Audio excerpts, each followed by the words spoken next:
Ang brand is VFC, Umarex VFC. So ito yung latest G17 ni VFC. Ang nilagay natin is EFlex na sights.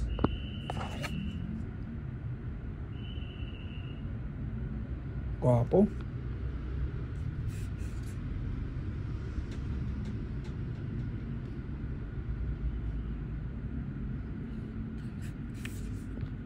So itong unit na to is license siya, guys. So 1:1 replica. Kompleto yung markings. Ito yun, guys, oh. And then zeroable to, yung sights na to. Pwede mo siyang i-zero. So check natin. Test natin kung ilang FPS siya.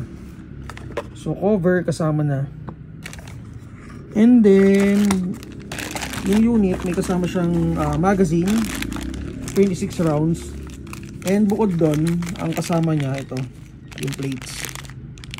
So meron siyang 4 na plates, including yung nakalagay doon. Okay, so test natin. By the way, shoutout kay Boss J.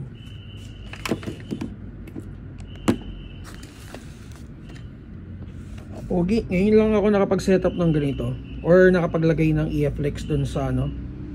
Since bago nga siya, pero sobrang gwapo, guys. Okay, chrono check muna natin.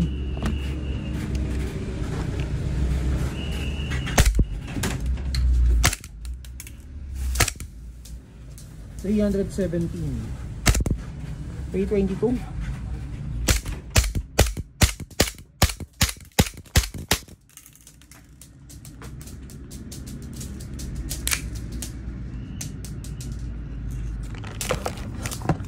So for details, PM kayo sa page namin. Again, bago na yung page namin, ha. Mavs Hobby PH, or PM kayo sa personal account ko, Maverick Beltran.